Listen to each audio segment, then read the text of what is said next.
Good evening and welcome to News Geelong on this final Friday of the month of November, with one day left in spring before the onset of summer. Bring it on, please. Tonight we join the Governor-General of Australia, Quentin Bryce, on part of her first visit to our city of Geelong.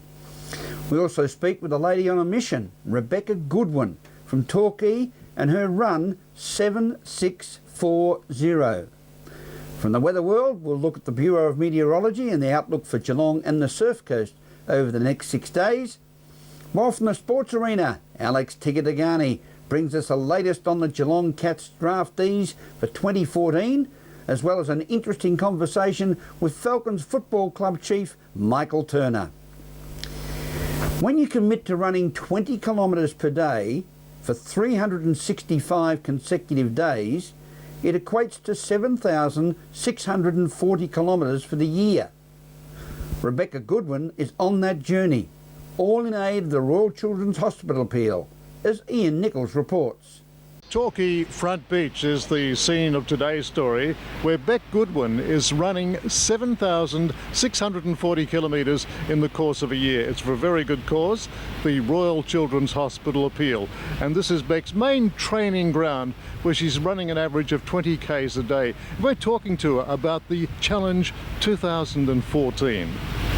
I happened to pick up this book called Run Like Crazy by Tristan Miller, and he actually ran 52 marathons in 52 weeks in 42 countries, and I've always been an endurance athlete myself, and so I was quite inspired to want to do something like that again, and I just came up with the idea in my head on that Saturday, sort of nutted it out on the Sunday and started on the Monday, so I didn't put a lot of thought into it, but obviously I didn't go in blind either. I've been doing endurance events since I was 19 years old, so yeah, my body was prepared for it. Well, the climate down here must be very amenable to it, because it's only a week or so ago we spoke with a young lady from Jan Juck who did the Eureka Tower climb, yes, the Eureka Stairs. Have you ever done anything like that? No, and I would have probably done that this year, except again, anything that's going to potentially cause an injury, I have to avoid it. But yeah, I would definitely do something like that. Now, more importantly, Beck, we want people to get behind you and encourage you in this fundraiser. Now, that can be done quite simply by getting onto the website fundraisegoodfridayappeal.com.au. It's that simple? Yeah. I think you can also find it by typing in Rebecca Goodwin running into Google, and it does pop up. It certainly pops up for me.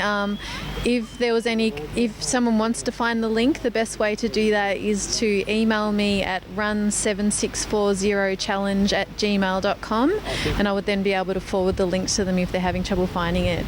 All proceeds go directly into the Good Friday Appeal account, and you get an automatic tax receipt via email. So yeah, it's all tax deductible, and it's for the Good Friday Appeal, so it's for a great cause. It is. There couldn't be a better cause. And do you know of any other people in our region who are undertaking a similar challenge? No, this was a personal challenge that I set for myself, so there's no one else doing it, but it's via the Everyday Hero page network, so people do all sorts of things, whether it's doing their first half marathon or giving up smoking. You can set yourself any kind of challenge and then choose to raise money that way. Well, you certainly should be congratulated, and we hope you can tough it out, yes, until Good Friday of 2014 and reach your goal. Yeah, look, I'm well over the halfway mark now, so you know, and I don't even want to say it out loud, but other than something unforeseeable happening injury-wise, I will definitely make it to the finish line. Well, combining a career with Jetstar running and looking after a child as well, I understand. I have 2 teenagers, one 15 and one 13, so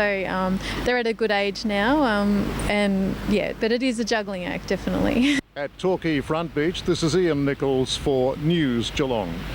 Thank you, Ian. And Stevie Winwood and the Spencer Davis Group sang in 1967, "Keep on Running, Beck." Tomorrow, down on the Surf Coast, we'll see the 3rd annual Relay for Life activity to support ongoing research into the world of cancer. It will be the 2nd year that the Surf Coast Relay for Life will be held at the Banyulwarri Fields in North Torquay, as Ian Nichols reports. News Geelong is at Banyulwarri Fields yet again, this time to cover the Relay for Life. It's coming up on November 30, the 3rd time from this beautiful venue in the heart of the Surf Coast Shire. and we want to see as many people coming along and supporting the Relay for Life, which of course raises money for cancer research. And it's going to be a very different scene. It's pretty sparse today, but this place is going to come alive on the 30th of November. And we're speaking with one of the organisers, in fact the chair of the relay, Darryl Bruin. Yes, this is our third event. Each of the events has been very successful thus far, and hopefully this will be bigger and better. The last 2 years we've raised in excess of $160,000 for cancer research and education and advocacy in the community, and also support of sufferers and their carers. So this is a very worthwhile thing that we do. We expect there to be in excess of 500 people from the community participating once more, and this new venue gives us plenty of room. It does. We are very familiar with the Bob Pettit Reserve at Jan Juc, aesthetically beautiful, but this is far more feasible for taking greater numbers, isn't it? It is indeed, yes. It gives us plenty of room for expansion into the future, and we see this as a long-term function in our community right across the Surf Coast, not just Torquay. Well, everywhere in Victoria for that matter, the Relay for Life is gaining more prominence and, quite frankly, more importance as one of the major fundraisers for cancer research. It is indeed. It is a fundraiser, but it's also more than that. It's an opportunity for the community to participate in a major event of and having fun. And there's plenty of entertainment, but there's a time for celebration and remembrance for people who have been in problems with cancer and their carers. Now, it's not too late to just rock up, is it, on the day, although you'd prefer people to register obviously beforehand? We prefer people to have registered and joined teams or begun teams beforehand. It's not too late. Any time between now and Saturday the 30th of November, which is our date for commencement. So it's a 2-day event, the Saturday and Sunday the 1st of December, and people can register right up to the Saturday morning. But there's a lot of teams that carry over from other years, and new teams have formed this year, and the earlier they've formed, the more opportunity they've had to raise funds for Cancer Council. Yeah, better if they're organised, if you'd like to put it that way. You tell me that some of the teams have merged this year to be stronger in reality.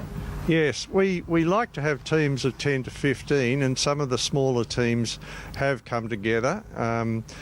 Some teams have dropped off, and we've also got some new teams. It's quite a dynamic thing. And it, on the day, creates a carnival atmosphere when you get your marquees and your tents and your stalls and your sideshows. All those extras just add to the occasion, don't they?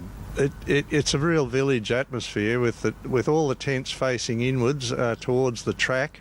The track people walk in a relay for 24 hours. Some of them that are more energetic even run, and they just pass the baton on and go back to their tent and socialise. So it's a lot of fun. There's plenty of entertainment with entertainers for the whole period, and generally it's a carnival atmosphere.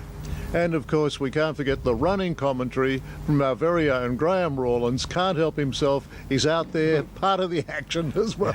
He's really part of our relay. Graham helped right from the beginning as our MC, and he's continuing to be part of that. It's terrific. Well, once again, Darryl, congratulations on being a well-organised event, and let's hope just the last thing we need, good weather. We do. And you know what Torquay's like, so we're keeping our fingers crossed. At Banyule Warry Fields, Merry Jig Drive, Torquay, this is Ian Nichols for News Geelong.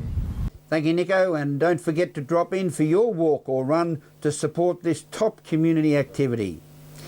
This is News Geelong as we go to a break. Follow us on Facebook and Twitter, and look out for your favourite News Geelong segments on YouTube. We'll return after this.